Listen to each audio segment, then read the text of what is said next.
The massive creature stood 8 feet tall in the clearing, its ancient eyes meeting Angela Nguyen's through the cabin window. In its enormous hands, it held a small bundle of wildflowers and smooth river stones, the same gifts she had been leaving at the forest edge for 3 months. But this was not the first time they had met. Angela pressed her weathered palm against the glass, remembering that terrible day 5 years ago when everything changed. The day a grizzly bear nearly took her life, and something impossible saved her. Something the world said did not exist. The creature in her yard tilted its massive head, dark fur catching the morning light. It set the gifts carefully on her porch step, just as she had done so many times before. Then it turned toward the tree line, pausing to look back once. An invitation. Before we see how this ends, tell us where you are watching from and hype this video in the comments. 5 years earlier, Angela had been a different woman. Her husband Douglas had been gone only 6 months, taken by cancer that came too fast and stayed too long. She had retreated to their mountain cabin in the Cascade foothills, unable to bear the sympathy of neighbors or the empty spaces in their Seattle home. The cabin sat on 40 acres of dense pine forest, miles from the nearest neighbor. Douglas had built it with his own hands 20 years ago, back when they dreamed of retirement, filled with quiet mornings and long hikes. Now Angela, at 62, found herself living that dream alone. She had fallen into routines that kept the grief at bay. Morning coffee on the porch, watching deer emerge from the forest to graze in the meadow. Afternoons tending the small garden Douglas had started. Evenings reading by the wood stove, his empty chair across from her. The forest had become her companion. She knew every trail, every creek, every stand of ancient firs. In the silence between bird calls, she could almost hear Douglas laughing at her terrible jokes. In the whisper of wind through pine needles, she found the only peace her broken heart could hold. It was late September when she first heard the sounds. Deep, mournful calls echoing from the ridgeline above the cabin. Not quite human, not quite animal. They came at dusk when shadows stretched long across the meadow. Low, rumbling cries that seemed to carry impossible weight. Angela told herself they were elk, or perhaps a bear with cubs, though bears did not sound like that. The calls continued for 3 nights, each time closer to the cabin. On the 4th morning, she found the tracks.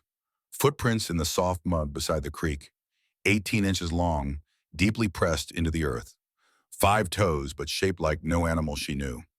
The stride was enormous, each step covering more ground than seemed possible. Angela knelt beside the clearest print, her heart hammering. She had lived in these mountains for decades. She knew every creature that walked these woods. This belonged to none of them. More evidence appeared over the following days. Branches broken 12 feet off the ground, snapped clean as if something massive had pushed through. Scratches on tree bark, too high and too deliberate to be from any known animal. The mournful calls continued, now coming from different directions, as if whatever made them was circling the cabin. She began carrying Douglas's old rifle when she walked the property, though she could not say what she feared. The sounds were sorrowful, not threatening. Still, she double-checked the cabin locks each night and kept a flashlight by her bed. On a gray October morning, Angela decided to hike up to Miller's Ridge to check the old hunting blind Douglas had built years ago. The trail wound through dense timber for 2 miles, climbing steadily toward the rocky outcropping that overlooked the valley. She had walked this path hundreds of times, knew every root and stone. But that morning, something felt different. The forest was too quiet. No bird song, no rustle of small animals in the undergrowth. Even her footsteps seemed muffled, as if the trees themselves were holding their breath. Angela paused at the halfway point, where the trail crossed a small clearing. The silence pressed against her ears like a physical weight. She turned slowly, scanning the tree line, and froze. A shadow moved between the massive pine trunks, too large to be a deer, too upright to be a bear. It kept pace with her, staying just beyond clear sight, but she could sense its presence like a cold wind against her skin. She continued up the trail, fighting the urge to run. Whatever followed her made no sound, left no sign of its passage. But she felt watched, studied, measured by intelligence she could not understand. The hunting blind sat 20 feet up in an ancient Douglas fir, reached by wooden rungs Douglas had hammered into the trunk. Angela climbed quickly, grateful to put distance between herself and the forest floor. From the small platform, she could see for miles across the valley. She settled into the blind with her thermos of coffee, trying to calm her racing heart. Below, the forest stretched unbroken to the distant peaks. Nothing moved among the trees. Whatever had followed her seemed to have melted back into the shadows. Angela was raising her coffee cup when the scream shattered the morning silence. Not human, but filled with such anguish that her breath caught in her throat. The sound came from somewhere below, deeper in the timber. It rose and fell like a lament, echoing off the ridge walls until the entire valley seemed to mourn. Then she heard the second sound, a higher cry, weaker, desperate, the sound of something young and afraid. Angela climbed down from the blind without thinking, her body moving before her mind could object. She followed the sounds deeper into the forest, off any trail she knew. Branches caught at her jacket, roots tried to trip her feet, but she pressed on. The cries grew louder, more urgent. Through the trees ahead, she glimpsed movement, something large and dark, hunched over something smaller. Angela crept closer, using the massive tree trunks for her cover. In a small clearing, choked with fallen logs, she saw them. The adult creature was unlike anything she had ever imagined. 8 feet tall, even while kneeling, covered in dark brown fur that seemed to absorb the filtered sunlight. Its shoulders were impossibly broad, its arms longer than any human's. But it was the face that stopped her heart. Ancient, intelligent eyes set in features that were almost human, but not quite.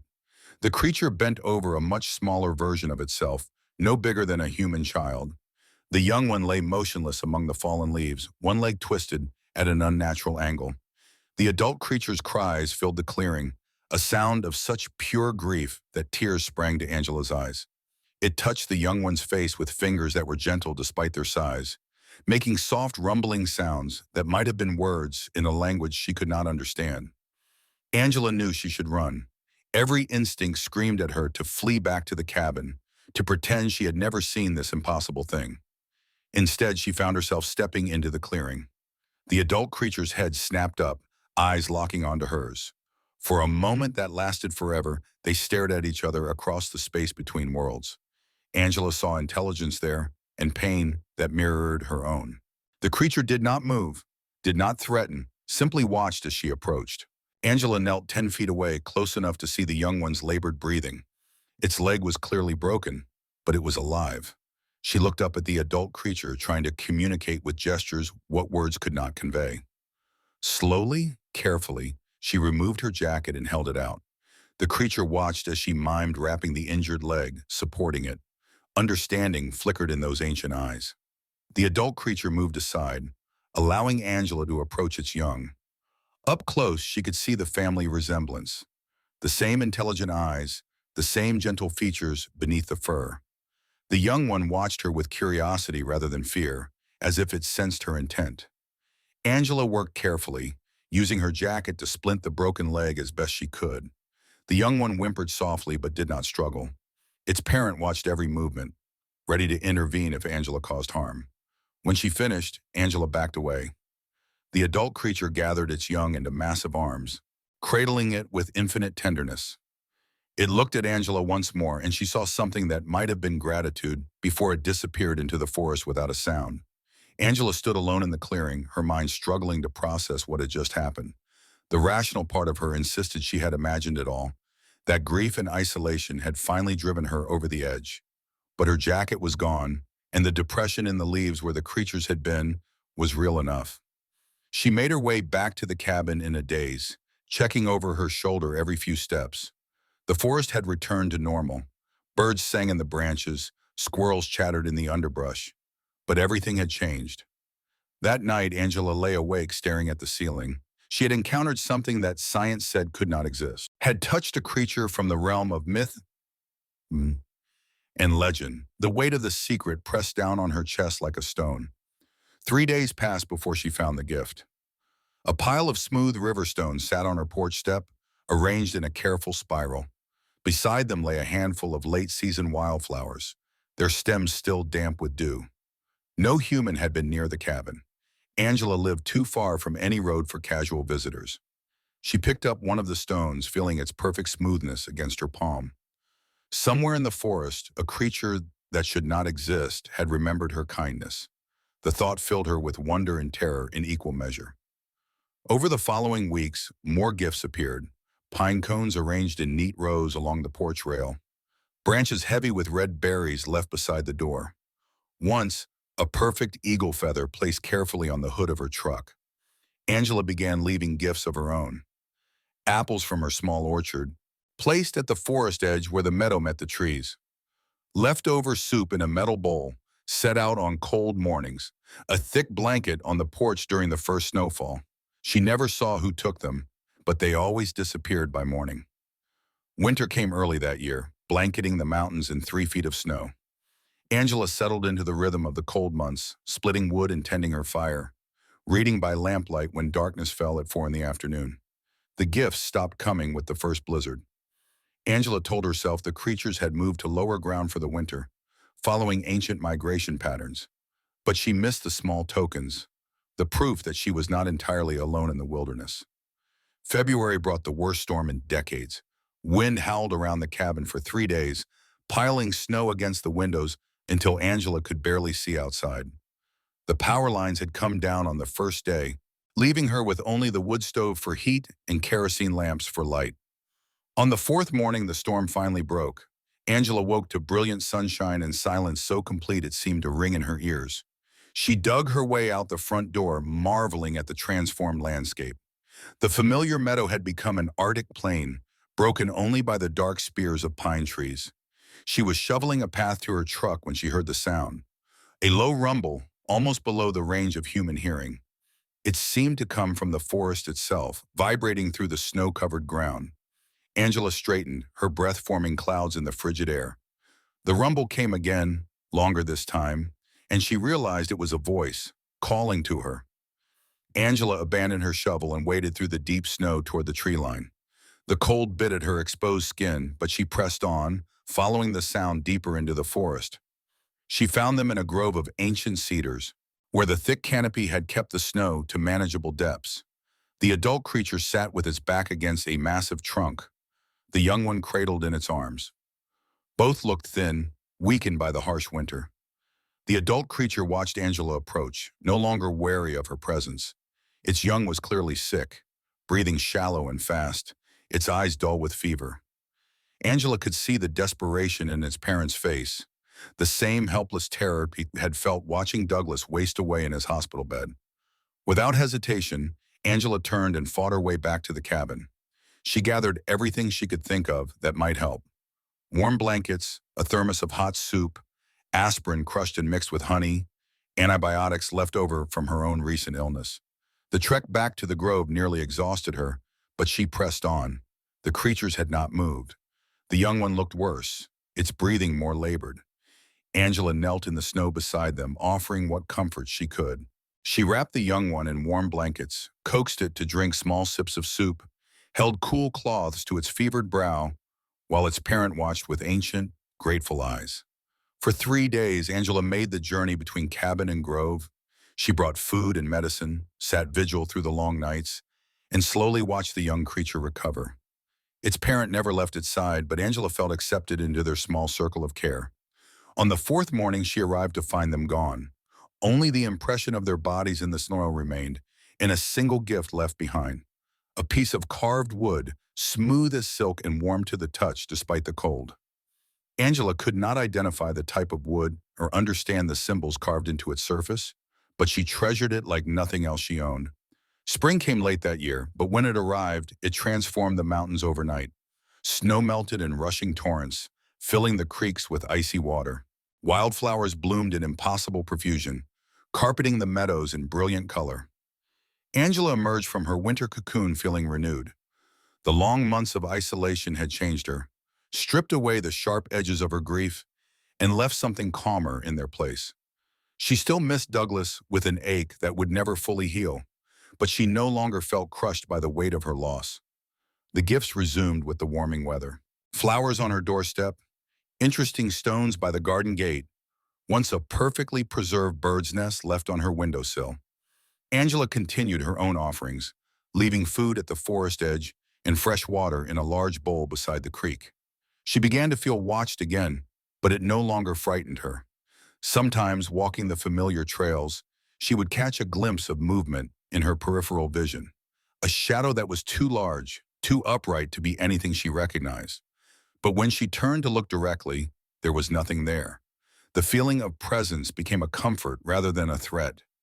On her loneliest days, when the silence of the cabin pressed too heavily upon her, she would walk to the forest edge and speak aloud to the listening trees. She told them about Douglas, about the life they had built together and the dreams that had died with him. She spoke of her fears and hopes, her gratitude for the beauty that surrounded her, her wonder at the impossible friendship that had bloomed in the wilderness. She never received an answer in words, but sometimes the wind would shift in the branches above her, or a bird would call from deeper in the forest. Small signs that she was heard, that her word mattered to someone or something beyond herself. Summer passed in a blur of warm days and gentle nights. Angela tended her garden, hiked the mountain trails, and slowly began to write again. She had been a teacher before retirement, had always loved crafting stories for her students. Now she found herself documenting her experiences in the mountains, though she was careful to change names and locations. Some truths were too precious to share carelessly. It was late August when she made the discovery that changed everything. Angela had decided to explore a section of her property she rarely visited, a steep hillside on the far side of the creek where the forest grew thick and dark.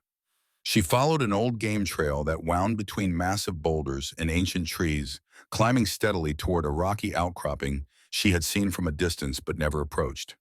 The trail ended at the base of a cliff face where water seeped from cracks in the stone to form a small pool. Behind the falling water, Angela glimpsed darkness that suggested a cave. She had lived on this land for years and never known it existed. Curiosity overcame caution. Angela found handholds in the rock and climbed carefully around the waterfall, soaking herself in the process. The cave mouth was larger than it had appeared from below, easily wide enough for a person to enter. She clicked on her flashlight and stepped inside. The cave was not deep, perhaps 30 feet from mouth to back wall. But what Angela saw in the beam of her light made her gasp aloud. The walls were covered in paintings, not crude scratchings, but sophisticated artwork that depicted scenes of forest life with stunning detail. Animals she recognized and others that seemed mythical. Humans engaged in hunting and gathering, their faces turned toward the sky in what looked like worship or celebration. And throughout the paintings, woven into every scene, were figures that made Angela's heart race. Tall, powerful creatures covered in fur, their faces almost human but not quite.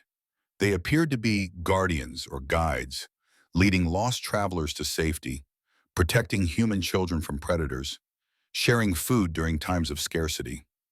Angela moved deeper into the cave, studying each painting with growing amazement. The artwork was old, far older than anything she had expected to find in these mountains. But it was not ancient. Some of the human figures wore clothing she recognized from the past century. A few even appeared to be holding objects that looked suspiciously like modern tools. At the back of the cave, she found the most remarkable painting of all. It showed a woman kneeling beside a much smaller creature, wrapping what looked like cloth around its injured leg. Behind them stood a massive figure, watching with obvious concern. The woman in the painting had gray hair and wore a jacket that looked exactly like the one Angela had used to splint the young creature's leg 5 years ago. Angela sank to her knees in the soft sand of the cave floor, her flashlight beam trembling as her hands shook. Someone had painted her act of kindness, had recorded it for posterity alongside what appeared to be centuries of similar encounters. She was not the first human to meet these creatures. She was part of a tradition that stretched back generations, perhaps longer. The thought filled her with awe and humility in equal measure. As she prepared to leave the cave, Angela noticed something else. Fresh paintings, clearly recent additions to the ancient gallery. They showed her cabin, her garden, her own figure walking the forest trails. But they also showed things she had never seen. Multiple creatures moving through the forest around her property. Adults and young ones. Families living their lives in the shadows just beyond human awareness. Her small acts of kindness had been witnessed by more eyes than she had ever imagined. Angela made her way home in a daze, her mind reeling with the implications of what she had discovered. That night, she lay awake staring at the ceiling, trying to process the magnitude of the secret she now carried. She was not just harboring knowledge of a single impossible creature. She had stumbled into evidence of an entire hidden world, a parallel society that had coexisted with humans for generations while remaining invisible to the wider world. The weight of responsibility was staggering. These beings had trusted her with their greatest secret, had included her in their hidden history. She could never betray that trust, could never reveal what she had learned to anyone who might exploit or harm them. Over the following days, Angela found herself looking at her forest home with new eyes. Every shadow might hide a watcher. Every rustle in the undergrowth might signal movement of something magnificent and mysterious. The wilderness that had been her refuge from grief had become something far more profound, a sanctuary where two worlds touched without the larger human world ever knowing. She continued her routine of leaving gifts at the forest edge, but now she understood the full significance of the ritual. She was participating in an ancient tradition of mutual respect and care, one that had been maintained in secret for generations. The gifts she received in return took on new meaning as well. Each stone, each flower, each carefully arranged token was a message of acceptance and gratitude from beings who had chosen to trust her with their existence. As autumn arrived once more, Angela reflected on how much her life had changed since that first encounter in the forest clearing. She had come to the mountains broken by loss, seeking only solitude in the space to grieve. Instead, she had found something beyond her wildest imagination. The loneliness that had driven her to the wilderness had not disappeared, but it had transformed. She was alone in human terms, but she was not truly alone. The forest around her teemed with intelligence and awareness, with beings who watched over her as she had once watched over their injured young. Winter returned with familiar fury, burying the mountains under layers of snow and ice. But this year, Angela faced the cold months with different expectations.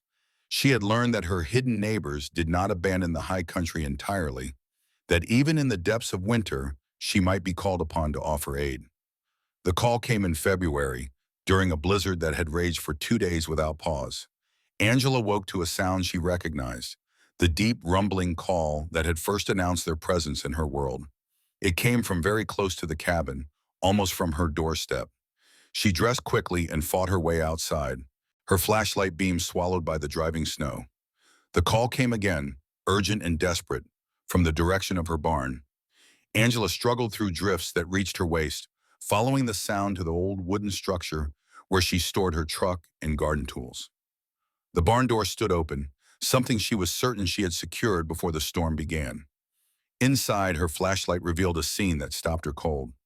3 creatures huddled in the far corner of the barn, seeking shelter from the killing cold. 2 adults and 1 young one, all clearly suffering from exposure and exhaustion. The smallest creature lay unconscious in its mother's arms, its breathing so shallow Angela could barely detect it. Without hesitation, Angela sprang into action. She gathered every blanket she could find, lit a kerosene heater to warm the space, and began the familiar routine of emergency care. Hot soup, warm cloths, gentle ministrations to the weakest of the 3. The adult creatures watched her work with eyes that held no fear, only desperate hope. They had come to her in their hour of greatest need, trusting her to help as she had helped before. Angela worked through the night, tending to her unexpected patients as the storm raged outside. Gradually, the young one's breathing strengthened, its color improved. The adults began to show signs of recovery as well, their massive bodies slowly warming in the shelter of the barn. By morning, the storm had passed, leaving behind a world transformed by snow and ice. Angela's 3 patients were much improved, able to stand and move about the barn with careful steps. But she could see they were not yet strong enough to venture back into the wilderness. For 5 days, Angela cared for the creatures in her barn. She brought them food and water, maintained the warmth that was keeping them alive, and gradually watched them regain their strength. The young one recovered fastest, soon exploring every corner of the barn with obvious curiosity. Angela found herself studying them with the eye of a naturalist, marveling at their grace and intelligence. They communicated with each other through soft sounds and subtle gestures, their interactions revealing complex family dynamics and deep emotional bonds. The adult pair seemed to be mates, their care for each other as evident as their devotion to their young. They took turns standing watch while the other rested, never both sleeping at the same time. When they looked at Angela, she saw gratitude that transcended species barriers. On the sixth morning, Angela arrived at the barn to find her patients preparing to leave. They had arranged their blankets in neat piles, cleaned up after themselves with remarkable thoroughness, and left a gift that took her breath away. Carved from the same mysterious wood as the token she had received years before, the new gift was a perfect miniature of her cabin, complete with tiny windows and a chimney that actually had smoke carved to look as if it were rising. The detail was extraordinary, every board and shingle rendered with artistic precision. The largest of the creatures approached Angela as she examined the carving. For the first time since their initial encounter, one of them came close enough to touch. The massive being knelt before her, reducing its height to something closer to her own, and gently placed one enormous hand over her heart. The gesture was unmistakably one of blessing and gratitude. Angela felt tears spring to her eyes as she understood the profound trust being shown to her. She placed her own hand over the creature's heart, feeling the strong, steady beat beneath fur and muscle. For a moment that lasted forever, they knelt together in the quiet barn, two beings from different worlds acknowledging their connection across the vast gulf that separated their species. Then the creature rose, gathered its family, and disappeared into the forest without a sound. Angela stood alone in her barn, holding the carved cabin and trying to process what had just occurred. The physical contact, the deliberate blessing, the artistic gift that must have taken incredible skill to create, all pointed to a level of intelligence and emotional sophistication that challenged everything she thought she knew about the natural world. She carried the carving back to her cabin and placed it on the mantel beside the first gift she had received. The two pieces of carved wood seemed to anchor her to a reality that existed parallel to the everyday world, a reminder that wonder still lived in the deep places of the earth. Spring arrived early that year, as if the mountains themselves were eager to shake off the memory of the harsh winter. Angela emerged from her seasonal hibernation with a sense of anticipation she had not felt in years. The events in the barn had deepened her connection to her hidden neighbors, had elevated their relationship to something approaching true friendship. The gifts resumed with the melting snow, but now they carried additional meaning. Each token was a message in a language Angela was beginning to understand, a form of communication that transcended words. She learned to read the placement of stones, the arrangement of flowers, the types of wood and feathers left for her consideration. In return, she refined her own gift-giving, learning which foods were most appreciated, which locations were preferred for exchanges, which times of day were most likely to result in successful contact. A complex etiquette developed between them, unspoken but mutually understood. Angela also began to notice changes in the forest itself. Trails that had been overgrown for years suddenly became passable again. Fallen trees that had blocked her favorite paths were mysteriously moved aside. Her garden flourished as never before, protected from deer and other pests by some unseen guardian presence. She was not just living alongside these creatures, she realized. They were actively caring for her, ensuring her safety and comfort in ways both subtle and profound. The knowledge filled her with humility and gratitude that sometimes threatened to overwhelm her. As summer deepened, Angela made a decision that surprised even herself. She began to venture deeper into the forest, exploring areas she had never visited before, following game trails that seemed to lead towards some unknown destination. She was not searching for the creatures themselves, she told herself. She simply wanted to understand their world better, to see the landscape through their eyes. But deep down, she knew she was hoping for another encounter, another moment of connection across the species divide. Her wanderings led her to places of extraordinary beauty. Hidden meadows where wildflowers bloomed in impossible profusion, crystal clear lakes that reflected the sky like mirrors, ancient groves where trees older than human civilization reached toward the heavens, with branches that seemed to touch the stars. In each of these sacred places, Angela found evidence of her neighbor's presence. Not footprints or broken branches, but something more subtle, a sense of reverence, of careful stewardship, of intelligence that appreciated beauty for its own sake. She began to understand that these creatures were not just surviving in the wilderness, they were actively tending it. They were gardeners on a scale that dwarfed human efforts, caretakers of an ecosystem that extended far beyond her small property. The realization filled Angela with awe and a deep sense of privilege. She had been accepted not just as a friend to individual creatures, but as a partner in their ancient work of forest stewardship. The responsibility was both humbling and inspiring. As autumn painted the mountains in brilliant colors, Angela reflected on the journey that had brought her to this moment. She had come to the wilderness seeking solitude and found instead a community that existed beyond human understanding. She had mourned the loss of her husband and discovered a love that transcended the boundaries of species and understanding. The call came on a crisp October morning, just as Angela was finishing her coffee on the cabin porch. Not the deep rumblings she had come to associate with requests for help, but something different. Lighter, almost musical, like a song carried on the wind. Angela set down her mug and walked toward the forest edge, following the sound deeper into the trees. The melody, for that was what it was, led her along familiar trails toward the hidden cave she had discovered months earlier. As she approached the rocky outcropping, Angela saw them. Not one or two creatures, but an entire family group. Adults and young ones of various sizes, perhaps a dozen individuals in total. They stood in a loose circle around the cave entrance, their voices raised in harmonious song that echoed off the stone walls. Angela stopped at the edge of the clearing, not wanting to intrude on what was clearly a significant gathering. But one of the creatures, the large male she recognized from the barn encounter, gestured for her to approach. She walked carefully into the circle, feeling the weight of many eyes upon her. Up close, she could see the family resemblances, the subtle differences in form and coloring that marked individuals within the group. The youngest creature was barely 3 feet tall, clinging to what was obviously its mother's leg. The singing stopped as Angela reached the center of the circle. In the sudden silence, she could hear her own heartbeat, could feel the profound significance of the moment without understanding its purpose. The large male stepped forward, carrying something in his massive hands.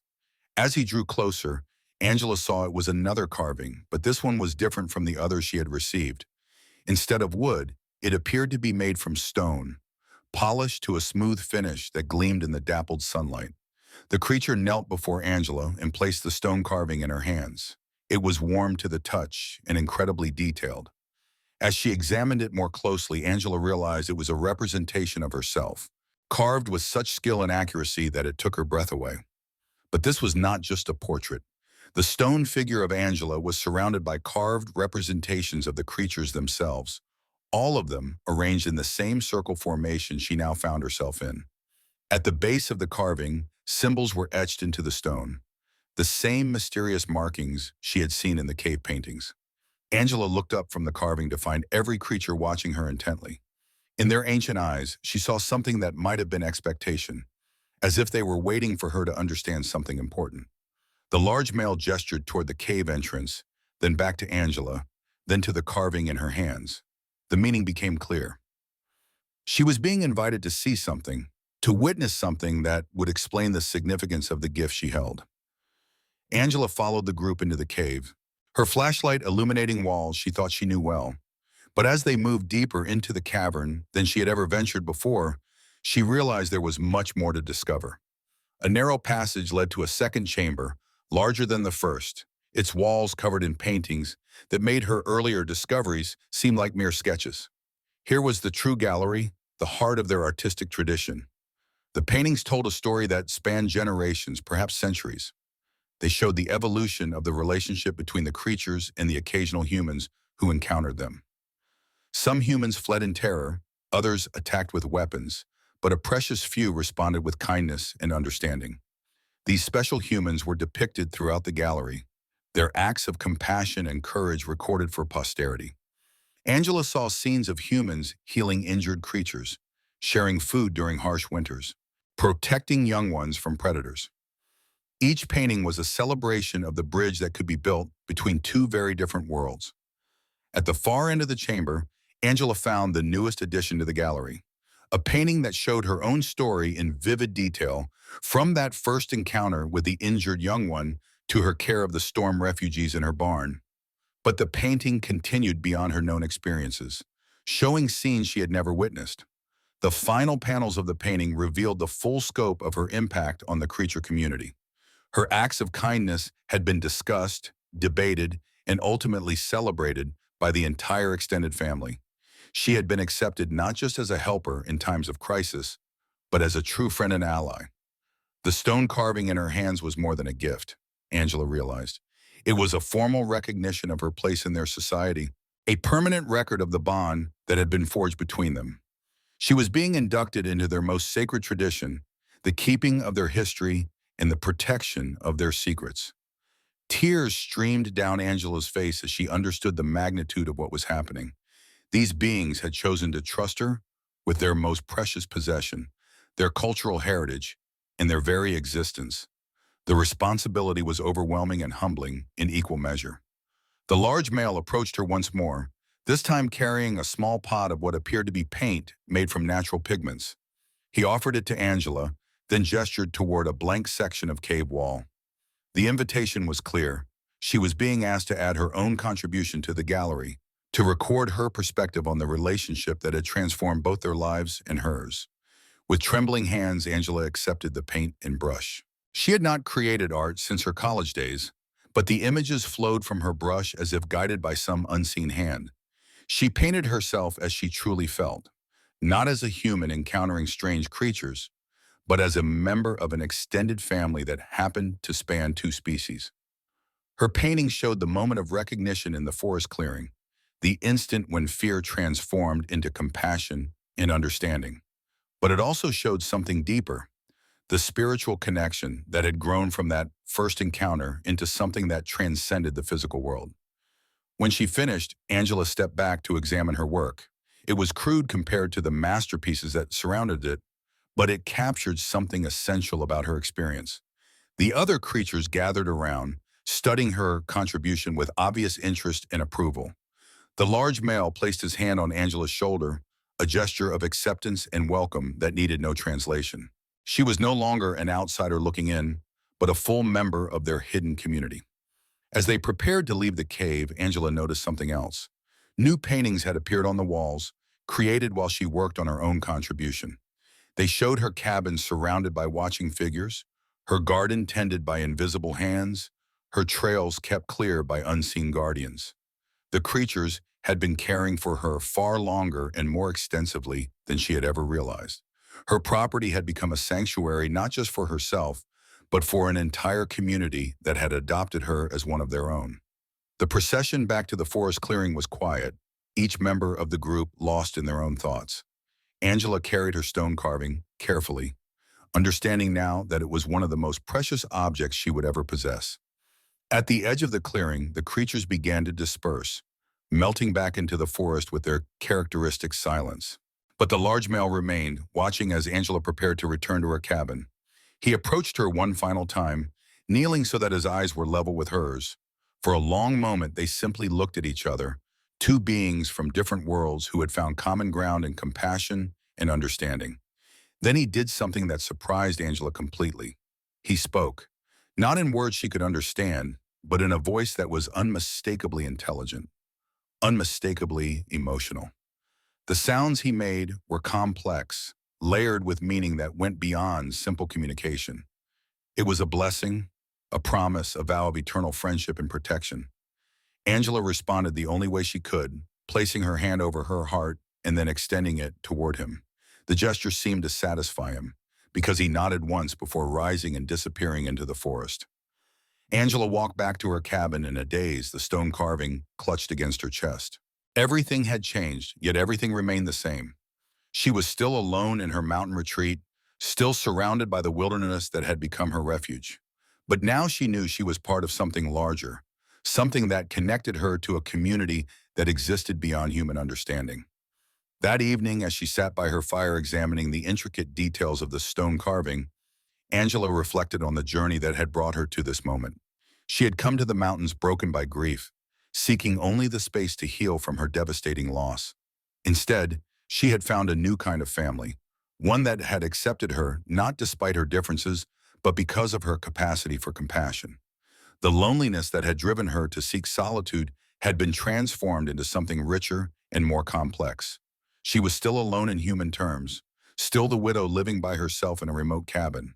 But she was no longer truly alone. The forest around her teemed with intelligence and awareness, with beings who watched over her as she had once watched over their injured young. The secret she carried was both a burden and a gift. She could never share the truth of her experiences with the outside world, could never seek validation or understanding from those who had not been chosen to witness the impossible.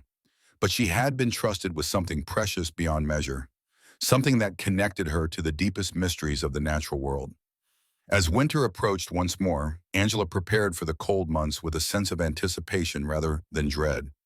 She knew now that she might be called upon to offer aid, that her barn might once again become a sanctuary for those seeking shelter from the storm.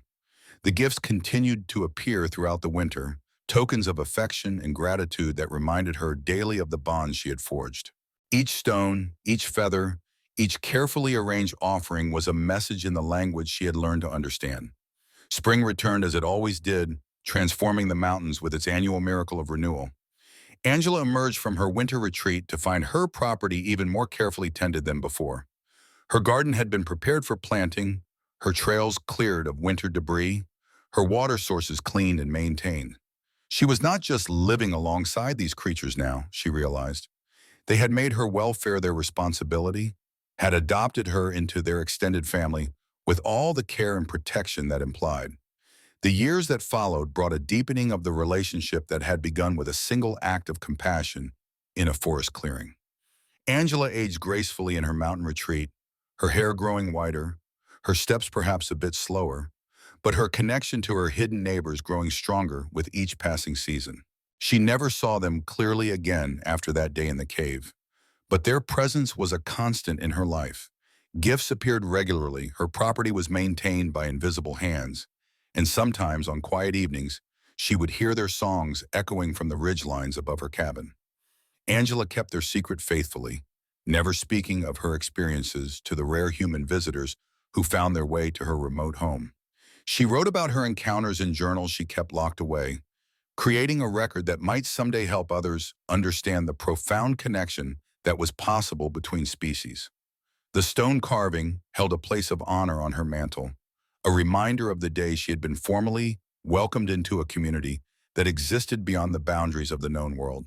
Sometimes running her fingers over its smooth surface, she could almost hear the voices raised in song, could almost feel the weight of ancient eyes watching her with love and acceptance. Angela Nguyen had come to the mountains seeking solitude and found instead a family that transcended every boundary she had ever known. In protecting their secret, she had discovered a purpose that gave meaning to her remaining years. In caring for their wounded, she had found healing for her own broken heart. The forest around her cabin held wonders that the world would never know, mysteries that were protected by her silence and her love. And in the deep places where ancient trees reached toward the sky, beings of impossible intelligence and compassion continued their eternal watch over the wilderness they called home. Some secrets were too precious to share, too sacred to expose to a world that might not understand. Angela had been chosen to be their keeper, their guardian, their bridge between two worlds that had found a way to coexist in perfect harmony.